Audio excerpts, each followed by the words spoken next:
Hello friends. मैं रब्बानी भट्ट एक बार फिर से आप सबका अपने चैनल पर तहे दिल से इस्तकबाल करता हूं। फ्रेंड्स, आज का जो हमारा टॉपिक है वो है यूनियन एंड टेरिटरी। यूटी के बारे में आज हम डिस्कस करेंगे। इंडिया में कितनी यूटीज हैं और इंडिया की यूटीज को एडमिनिस्ट्रेट कौन करता है और यूटीज को कब कौन सी अमेंडमेंट के तहत जो है इंडियन कॉन्स्टिट्यूशन में लाया गया। तो फ्रेंड्स, सबसे पहले हम अगर बात करें यूनियन टेरिटरी की, तो ये कौन से पार्ट में आता है। एग्जामिनर ऐसे क्वेश्चन सीधा पूछता है, तो ये कौन से पार्ट में आता है। ये पार्ट 8 में आता है।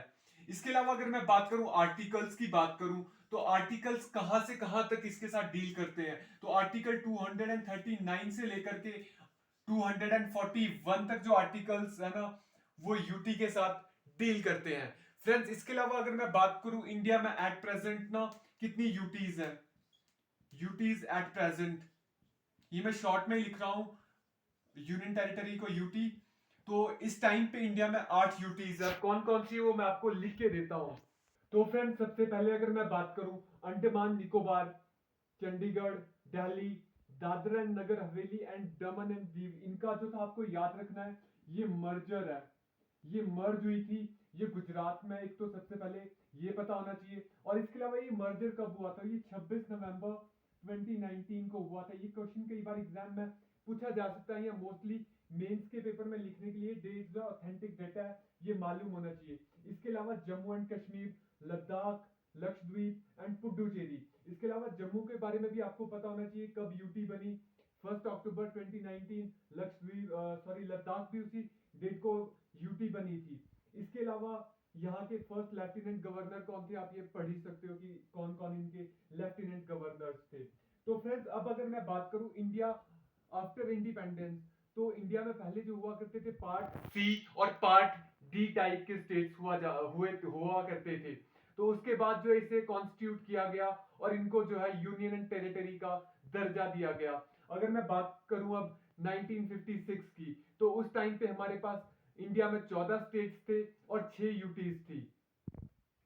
सो फ्रेंड्स, अगर मैं बात करूं after independence there were part C, part D states, but 1956 ये date they were constituted as UT. और ये कौन से अमेंडमेंट थी, तो ये थी 7th अमेंडमेंट 1956। तो इस टाइम पे इंडिया के पास 14 स्टेट्स थे और जो 6 जो थी उनके पास यूटीज थी उस टाइम पे। 1956 की मैं बात कर रहा हूं। इसके अलावा स्टेट रीऑर्गेनाइजेशन एक्ट जो था 19 state reorganisation state reorganisation act जो है वो 1956 ही है। और ये जो कौन से एक्ट के तहत यूटीज बनी थी, 7th अमेंडमेंट 1956। और इसी अमेंडमेंट पे जो 7th पार्ट है इंडियन कॉन्स्टिट्यूशन का, उसे डिलीट किया गया था और वो पार्ट सी और पार्ट डी टाइप के स्टेट्स हुआ करते थे जिन्हें डिलीट किया गया था। सो फ्रेंड्स, अब हम बात करते हैं एडमिनिस्ट्रेशन ऑफ यूटी। यूटी को एडमिनिस्ट्रेट कौन करता है। तो यूटीज को हम सबको पता है कि एडमिनिस्ट्रेट जो करता है वो प्रेसिडेंट करता है। बट प्रेसिडेंट भी आगे किसी को नॉमिनेट करता है, उस एडमिनिस्ट्रेटर को। तो वो जो एडमिनिस्ट्रेटर होता है यूटी का, वो होता है लेफ्टिनेंट गवर्नर। और वो जो लेफ्टिनेंट गवर्नर होता है वो एजेंट होता है प्रेसिडेंट का। वो कोई हेड ऑफ स्टेट नहीं होता है, जैसे गवर्नर होता है या फिर इंडिया की बात करूं तो प्रेसिडेंट होता है। लेफ्टिनेंट गवर्नर जो है वो एजेंट है और वो एजेंट है प्रेसिडेंट का। प्रेसिडेंट एडमिनिस्ट्रेटर है और जो अपने लिए वो अपॉइंट करता है एडमिनिस्ट्रेटर, वो होता है लेफ्टिनेंट गवर्नर। और वो हेड नहीं होता है, सिर्फ एक एजेंट होता है प्रेसिडेंट का। और ये चीज आपको अच्छे से पता होनी चाहिए। So friends, UT is administrated by president. President इसको एडमिनिस्ट्रेट करता है, acting through an administrator appointed by him. और वो कौन होता है, लेफ्टिनेंट गवर्नर होता है। और ये जो एडमिनिस्ट्रेटर होता है जिसे लेफ्टिनेंट गवर्नर कहते हैं यूटी का, वो एजेंट होता है प्रेसिडेंट का। और वो हेड नहीं होता है स्टेट की तरह, like governor.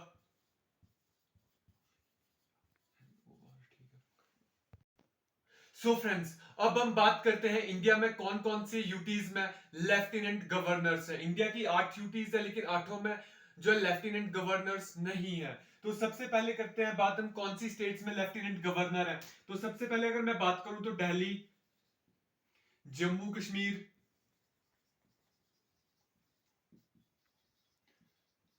Ladakh,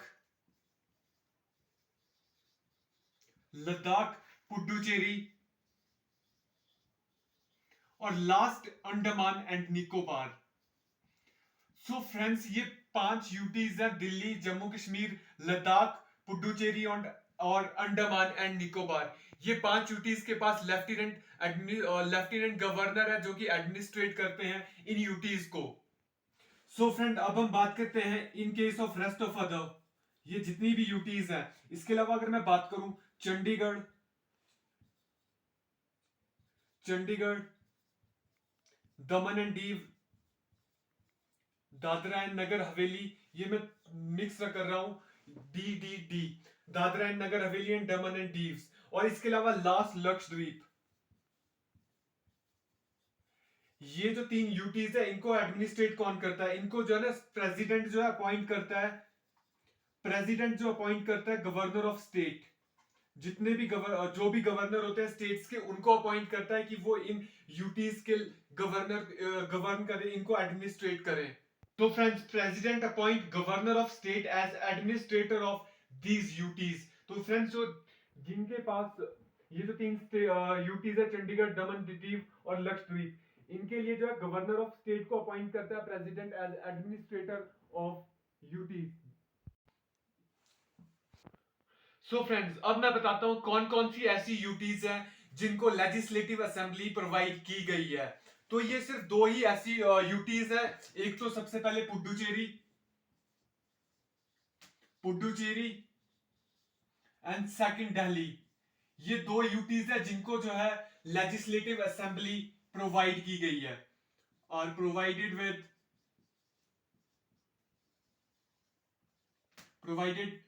bye with legislative council, legislative assembly.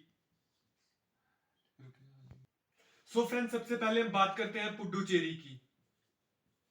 Puducherry, इसको लेजिस्लेटिव असेंबली कब दी गई? तो 1963 में जो है पुडुचेरी को लेजिस्लेटिव असेंबली प्रोवाइड की गई, legislative assembly with council of minister. तो इसके अलावा मैं बात करूं अब दिल्ली की,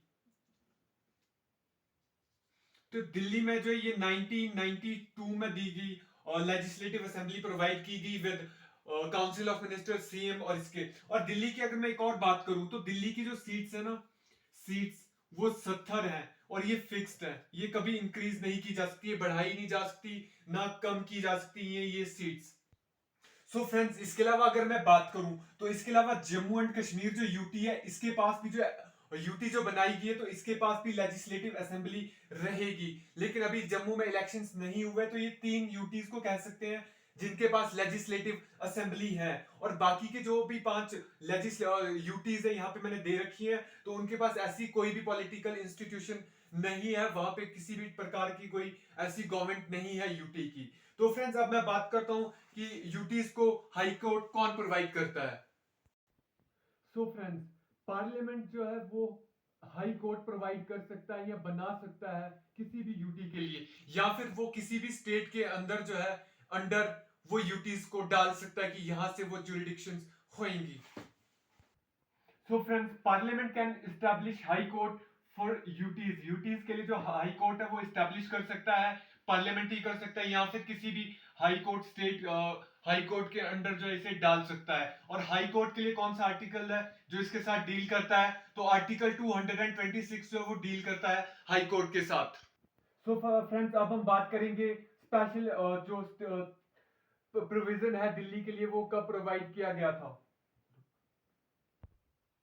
सो फ्रेंड्स, अब बात करते हैं स्पेशल प्रोविजन फॉर दिल्ली। तो फ्रेंड्स, अगर मैं बात करूं 69th amendment 1991, UT of Delhi को जो है यूटी ऑफ दिल्ली से ट्रांसफर कर दिया गया था और इसे बनाया गया था national capital territory of India. National capital territory of India.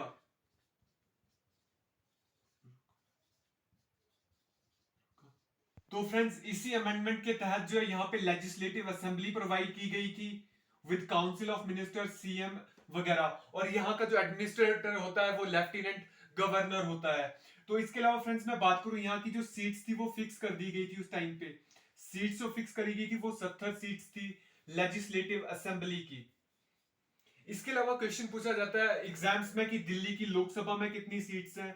तो लोकसभा में दिल्ली की 6 सीट्स हैं और राज्यसभा के लिए यहाँ पे कितने मेंबर्स जो है यहाँ से नॉमिनेट होते हैं। तो राज्यसभा के लिए यहाँ से 6 मेंबर्स नॉमिनेट होते हैं और लोकसभा के लिए जो 7 है, सॉरी मैं भूल गया, 7 मेंबर्स जो यहाँ से लोकसभा के लिए जाते हैं इलेक्ट होकर के और 6 जो है नॉमिनेट होकर के राज्यसभा में यहाँ से मेंबर्स जाते हैं। सो फ्रेंड्स आज के वीडियो में बस इतना ही, जो यूटीज के बारे में मेन चीजें थी एग्जामिनेशन पॉइंट ऑफ व्यू से आपसे पूछी जा सकती थी वो मैं आपको बता चुका हूं। फ्रेंड्स होप ये आपको वीडियो अच्छा लगा हो। अगर वीडियो आपको अच्छी लगी हो फ्रेंड्स तो इसे शेयर करें, फॉरवर्ड करें और मेरे चैनल को सब्सक्राइब करें। Thank you for watching my video friends.